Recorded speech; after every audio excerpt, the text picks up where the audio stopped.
Hello guys, હું છું આ ચેનલનો હોસ્ટ તમારો દોસ્ત. Welcome to my new blog. તો 11:30 થઈ ગયા ને આપણે દુકાન આવી ગયા છીએ અને કામકાજ કરતા, કારણ કે આપણે જહાંગીરપુરા ગયા હતા અને એવું બધું કામમાં હતા એટલે આ દુકાન મોડા આવ્યા. અને આ તો ઓલા ભાઈએ દુકાન ખોલી હતી અને દુકાન ખોલીને સવારમાં થઈ ગઈ હતી મગજમારી, કારણ કે કસ્ટમર આવ્યા હતા ને કાચ નાખ્યો હતો ગણો ને તો 2-3 મહિના પહેલાં. એ કે કાચ તૂટી ગયો અને ગેરંટી ને આમ ને તેમ ને એવું બધું કર્યું. ગેરંટી તો કાચમાં આવે નહીં, આ ભાઈ એમ કીધું. તે મજા આવે એમ બોલવા માંડ્યા. ગાય બોલાતા ભાઈ કીધું કે ગાય બોલતા નહીં, કે શાંતિ રાખો, કે બીજા કસ્ટમર ઊભા હોય એમ. તો ભાઈ કે હું કાચ ફોન નાખું તે ફોન નાખું. પછી એ ભાઈ કર્યો મને ફોન. મેં કીધું વાંધો નહીં. મેં કીધું હા એ કે કાચ ફોન નાખું નામ ને તેમને. પછી ભાઈ કર્યો મને ફોન. મેં કીધું કાંઈ વાંધો નહીં. મેં કીધું હા મેં કાંઈ વાંધો નહીં. મેં કીધું કરો. મેં કીધું તમારે કરવું હોય એ કરો. મેં કીધું કાંઈ વાંધો નહીં. મેં કીધું આપણે મેં કીધું ફોડી નાખો. મેં કીધું આ કાચ ફોડવાનો તો મેં કીધું ફોડી નાખો. પછી એ ભાઈ એક ભાઈને ફોન કર્યો આ શોપિંગમાં, અને એ તો આપણા દોસ્તાર, જેમ કે આ શોપિંગ છે ને એનો પ્રમુખ આ બનાવ્યું ને એ બી જે મેન ભાઈ છે ને પ્રમુખ કે ટ્રસ્ટી કે એને છોકરાને ફોન કર્યો. એ આપણા મિત્ર વાત કરી બધી. એને મને ફોન કર્યો શું હતું નામ ને તેમને. પછી ભાઈ સુખદ સમાધાન કર્યું કે ભાઈ જે હોય કે જવા જોઈએ, કે મને નવો કાચ નાખી દો કે. પછી ભાઈને નવો કાચ નાખી દીધો અને એમાં અમે 50% ઓછા પૈસા લીધા, બરોબર ને. અને સુખદ સમાધાન કર્યું. એટલે ભાઈ બાજા કાઢા કાંઈ થવાનું નથી, છેલ્લે સમાધાન જ થવાનું છે. હસતા વોટે કાંઈ નહીં. કારણ કે એ ભાઈ આ એના પ્રમુખને ફોન કર્યો ને એ પ્રમુખનો છોકરો આપણો મિત્ર હતો. એ કે લાલા જે હોય કે એ બધું જવા દે કે, અને શાંતિથી કે સમાધાન કરીને કે જે હોય ને કે પતાવો એમ. કે એ ભાઈ કે થોડાક તડ મગજના છે. તડ મગજના વાત સાચી, પણ મેં કીધું ગાળું તો દેવાય નહીં. મેં કીધું બધા થોડાક ગાળું ખાય. મેં કીધું અને મેં કીધું ધંધા લઈને બેઠા એટલે મેં કીધું ખાઈ લે. મેં કીધું ભાઈ રોડે મેં કીધું દીધી હોય તો મેં કોક મારે એવું હોય ભાઈ, બરોબર ને વૈભવભાઈ. એટલે ભાઈ એ આપણા રેગ્યુલર કસ્ટમર હતા ને એ ભાઈ હસતા મોટે કાચ નાખ્યો બધું સમાધાન કર્યું ગયા. અને હવે આપણે બેઠા છીએ બધું કામકાજ કરવી છે. અને આ સાંજે આપણે જવાનું છે પાછું એક પ્રોગ્રામમાં. હું છે ને હું તમને સાંજે બતાવી, બહુ મજા આવશે. છેલ્લે સુધી બ્લોગમાં રહેજો. કાંઈ તમને ખબર છે સુરતમાં પેટ્રોલની કેવી મહામારી છે. તો અમે આ ગાડીમાં પેટ્રોલ નતું તો આ ગાડી ફૂલ કરાવવા અને ઓલી ગાડી ફૂલ કરાવવા 20 કિલોમીટર દૂર અમે આવ્યા. મારી ગાડીમાં પેટ્રોલ નથી. હવે તમે એમ વિચારતો એ ગાડી લઈને ફૂલ કરાવવા આવશે નહીં, એ બધું સેટિંગ થી હાલે. આમ જો કેન ભરી લીધું છે આખું. સુરતમાં કોઈ જતા કોઈને મળશે નહીં પેટ્રોલ. આપણને કેનમાં તો આખું ભરી લીધું છે એટલે આપણું હાલ છે મસ્ત. આમ જો આ એક્સિડન્ટ લાય આ ડાયરેક્ટ ઓવરટેક કરવાનું, ઓલી બાજુ આ બાજુ આવવાનું. તો ભાઈ પછી રાતે અમે નીકળી ગયા છે. હું શ્રી જતીનભાઈ છે, અર્પિત છે અને આ ભાઈ તો પ્રહીભાઈ.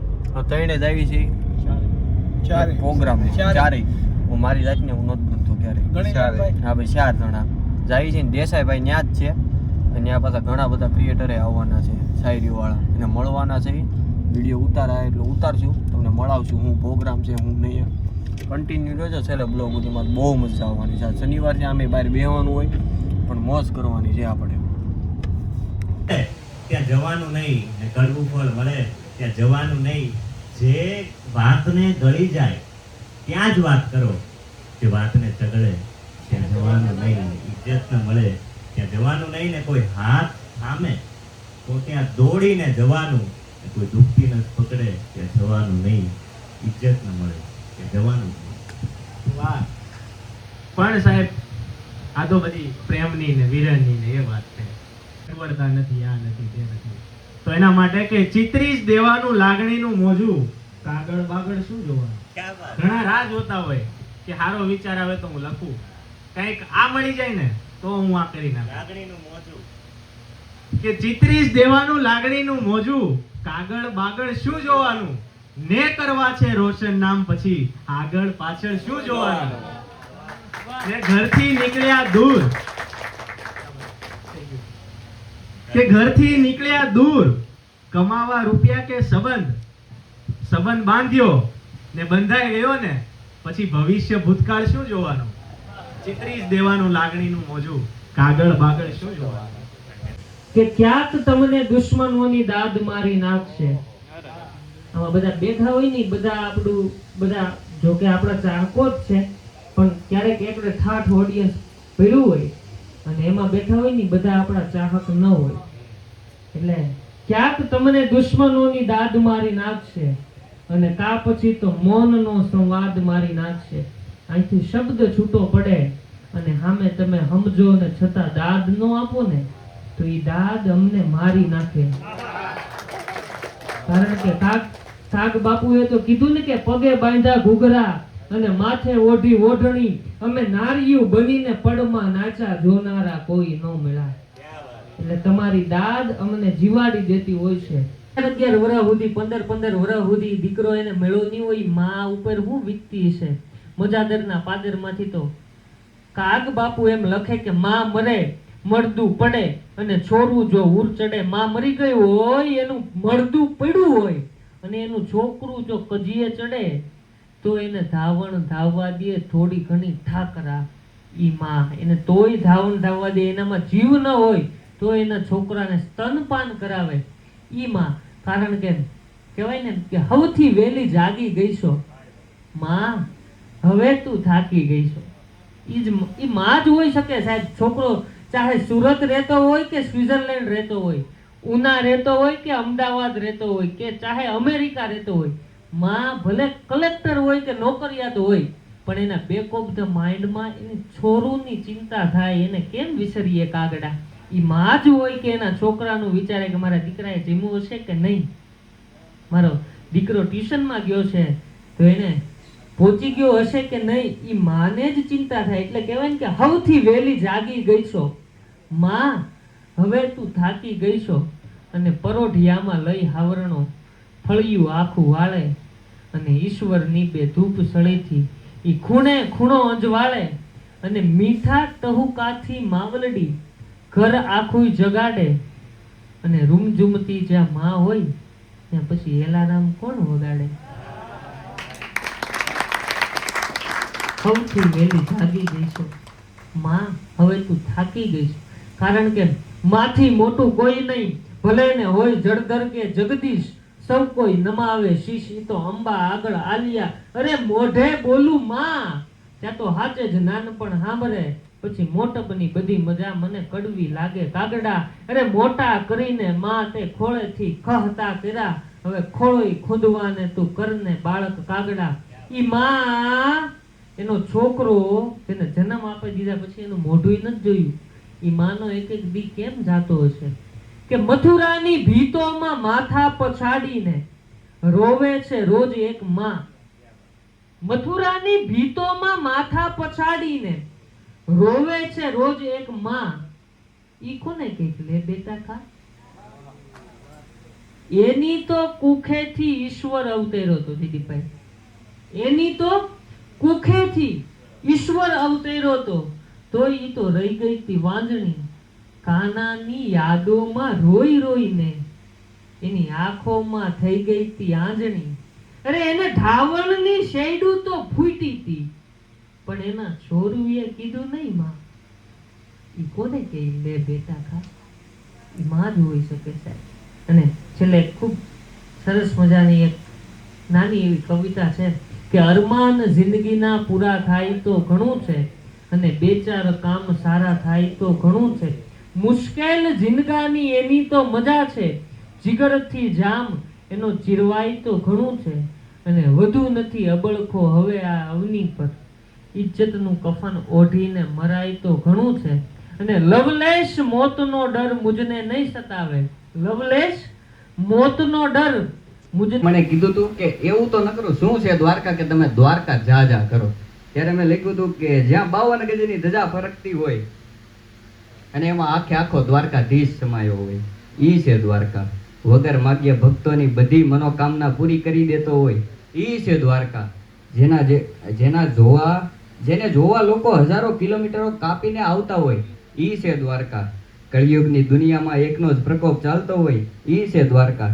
તમે કયો છો એવું તો શું છે દ્વારકા? તન મન ધન અને હૈયું મૂકીને આવો ને, ઈ છે દ્વારકા. I know everything, ઉસ્તાદ.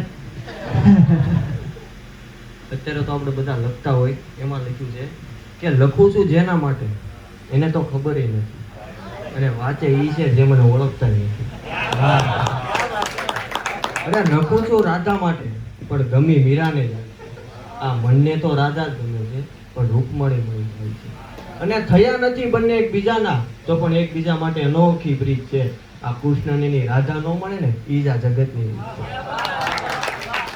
અને અમીભાઈ તમારી માટે તો કહી દો હવે એને કે તું ખુશ રહે તારી લાઈફમાં, હું એકલો જ બરાબર છું, અને તું સંભાળી લે હવે તારા પોતાના, હું પારકો જ બરાબર છું.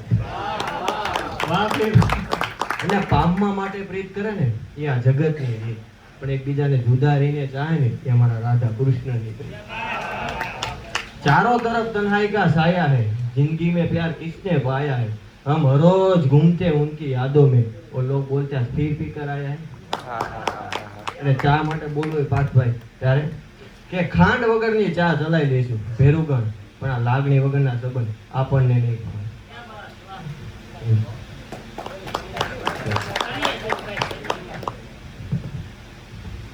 કે ખુલ્લા એના વાળ, નાકે પેરી નથડી અને પગમાં પાયે, સાચે જ ભાઈ એવું લાગ્યું ચાંદા ઉપર ચણિયા ચોળી. એના પર કે લાલ બિંદી અને ખુલ્લા વાળ જતા, લાલ બિંદી ખુલ્લા વાળ, એમાંની સાડીનો પલ્લુ લહેરાય છે, એટલે વિચારો આટલી ગરમી કેમ થાય. એના માટે તું પસંદ છો મને, પણ તને ચાહવાનો હક નથી મારો. તારો સાથ પણ જોઈએ છે મારે, પણ તારી સંગાતે ચાલવાનો હક નથી મારો. અને આમ તો આખી જિંદગી વિતાવી છે એની સાથે, પણ શું કરું હવે તો એને જોવાનો હક નથી મારો. અને બીજી બાજુ એક બાજુથી પ્રેમ હોય ને ત્યારે કે ખબર નહીં હવે એના મનમાં શું ચાલતું હશે, પણ અહીંયા તો દિવસ ને રાત ખાલી એના એકના જ વિચાર આવે છે. અને બે ઘડી શું એકાંતમાં બેસી લઉં હું, આ દિલને ખાલી એની એકની જ યાદ આવે છે.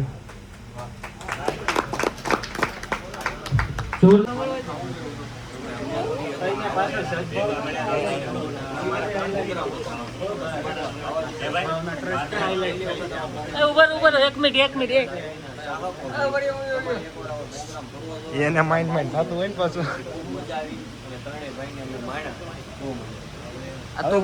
તો ભાઈ ઇવેન્ટમાંથી પૂરા થઈને અમે આવી ગયા છે જમવા માટે.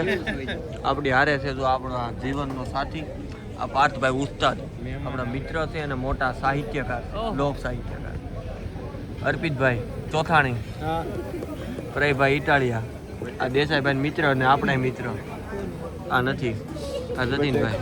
અને અમે આવ્યા છીએ અહીંયા જમવા માટે, જમી લેવું અને પછી પાછો હાથ કરવાનું છે બેઠક બધા ભાઈઓ હારે, બધા ભાઈ હારે. તો ભાઈ પછી આવી ગયું છે જમવાનું, પણ થોડુંક જમી લીધું છે અમે. હા, કારણ કે રોટલી, ચીઝ અંગુરી, કોકો કોલા અને આ ભાઈ બધા ખાય છે. અમુક ખાઈ ખાઈને ઊભા થઈ ગયા. આપણે બ્લોગ ચાલુ કરવાનું ભૂલાઈ ગયું એટલે આપણે પાછો ચાલુ કર્યો તમારી હાટું. બાકી આ બે ભાઈ તો ખાય છે. હા, મજા આવી ને ભાઈ સુરતમાં? મહેમાન ગતિ હોય તો સુરત. ઓલી કહેવત છે ને, કાશીનું મરણ ને સુરતનું જમણ, બરોબર ને? પ્રૂફ કરાવી દીધું ને એમ. અરે કઈ કરી ખોટું બોલું તો આગળ મરો. તો ભાઈ અમે ખાઈ લીધું તો ઘડી બેસી લીધું, અને વાગી ગયા છે 2:30 અને હવે અમે જઈ હતી દુકાને. હા દુકાને, કેમ કે આપણે કરવાની છે વિડીયો એડિટિંગ, બ્લોગ પૂરો કરવાનો છે. હવે અમે જઈ દુકાને, તમને દુકાને ડાયરેક્ટ જોઉં છું. તમે એમ આજે વિચારતો હતો કે આ 2 વ્હીલમાં કેમ આપણે દેસાઈભાઈ 5 ભાઈની બધા 4 વ્હીલમાં બેઠા હતા, આપણે 2 વ્હીલમાં જઈ હતી, કારણ કે ગાડી રહી જતી હતી એકલી, તો આ ગાડી નતું હું આગી નો. હવે અમે જઈ જાય દુકાન. તો ભાઈ આવી ગયા હતા આપણી રોજી રોટી, એટલે આ નથી આપણી વાહે છે, તમને ખબર જ છે. હા, યુનિક કવર આવું, આ બધા ભાઈઓ ઊભા છે. અને હવે આપણે કરશું વિડીયો પૂરો અને હવે કરશું એડિટિંગ. તો આઈ હોપ તમને આજનો બ્લોગ પસંદ આવ્યો હશે. પસંદ આવ્યો તો લાઈક કરો, શેર કરો, યુટ્યુબ ચેનલને સબસ્ક્રાઈબ કરો. મળીએ નવા વિડીયોમાં. ત્યાં સુધી Jai Shri Krishna. Thank you for watching. By.